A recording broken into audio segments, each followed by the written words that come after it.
अस्सलामुअलैकुम हुब्बे वतन पाकिस्तानियों। 9 मई का वाक़या तो आप लोगों को याद ही होगा और उसके बाद लोग प्रेस कॉन्फ्रेंस करके अपने पापों से बिल्कुल साफ हो जाते थे। और आज शेरशीद की गुफ्तगू, जिन्होंने पहले 40 दिन का चिल्ला काटा था, शेरशीद की गुफ्तगू सुनकर आज पाकिस्तानी बहुत ज़्यादा मायूस हुए हैं। और लोग खुद इस बात का अंदाज़ा लगा सकते हैं कि शेरशीद की ज़बान जो है वो भी काट दी गई है। शेरशीद जो कि पहले ये कहते थे कि अगर कोई असली और नस्ली होगा तो वो इमरान खान को नहीं छोड़ेगा। अब ये फैसला आपने करना है कि क्या शेरशीद असली और नकली निकले हैं। और दूसरी तरफ शेरशीद की ज़ुबान भी काट दी गई है जब उनसे ये सवाल किया गया कि नवाज शरीफ के बारे में तो कुछ बताएं। वो जो आगे उसको भगोड़ा और पता नहीं क्या क्या कुछ कहते थे, शेरशीद ने उस तरफ मुंह मोड़ लिया और चलते बने। बाकी आप लोग समझदार हैं। और इसके अलावा शेरशीद जो हैं, उन्होंने ये भी फरमाया कि 9 मई एक लानती प्रोग्राम था। जिन लोगों ने भी ये करवाया मैं उन पर लानत भेजता हूँ। तो आप समझ जाएं कि ये लानत किस पर भेज रहे हैं, क्योंकि इस सारे चक्कर में रगड़ी तो पीटीआई गई है। इसके अलावा उन्होंने कहा कि जनरल आसिम मुनीर, जनरल नदीम अंजम पर हमें फ़ख्र है, जिनको इमरान खान जो है वो गंजा शैतान कहते थे। तो मुहिब वतन पाकिस्तानियों, अब ये वक्त आ चुका है कि आपकी ज़बानों को जो है वो काट दिया गया है। और ये लोग सिर्फ यही चाहते हैं कि आप लोग जो है अपनी ज़ुबान बंद रखें। दूसरी तरफ आज नैब के हवाले से बहुत ही आम समात थी, लेकिन इसके बारे में आप मज़ीद मायूस हो जाएंगे। नैब कानून में की गई तरमीम जो हैं वो खालिस्तन एग्जेक्टिव मामला है, लिहाजा इसमें अदालत जो है वो बिल्कुल भी मदाखलत नहीं कर सकती। ये फरमाया था जस्टिस मंसूर अली शाह ने। मैंने आपको पहले ही कहा था कि ये लोग बिके हुए हैं। ये जज पाकिस्तानी अवाम को इंसाफ नहीं देने वाले। अगर आपने इंसाफ लेना है तो आपको अपना केस खुद लड़ना पड़ेगा। वही एक लीडर था जिसके पीछे पूरी कौम जो थी वो मुतहद थी और उसको जेल में डाल दिया है। अब कौन हमारा मुकदमा लड़ेगा?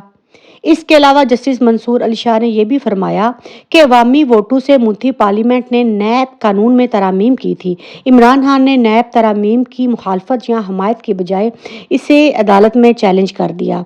नैब कितनी करप्शन पर कार्रवाई कर सकती है, ये मामला जो है उन्होंने तय करना है।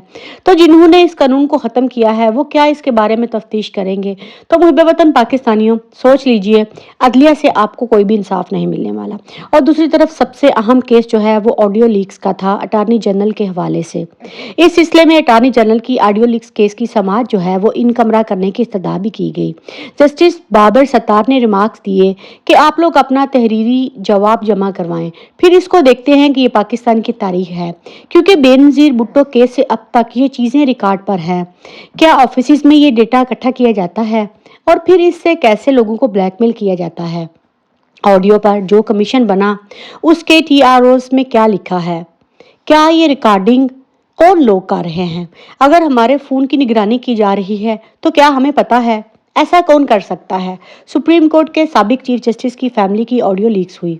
आप कहना चाह रहे हैं कि ये किसी दुश्मन एजेंसी ने किया है? रियासत पाकिस्तान को एतमाद में लिए बगैर ऐसा करना बहुत ज़्यादा खौफनाक है। तो यहाँ पर भी आपको बात समझ आ जानी चाहिए। इसके अलावा इस केस की समाअत जो है वो 1 माह के लिए मुलतवी कर दी गई है। अदालत ने वफाकी हुकूमत को जो है वो टाइम दिया है और कहा है कि आप लोग अपना तहरीरी जवाब जो है वो जमा करवाएं।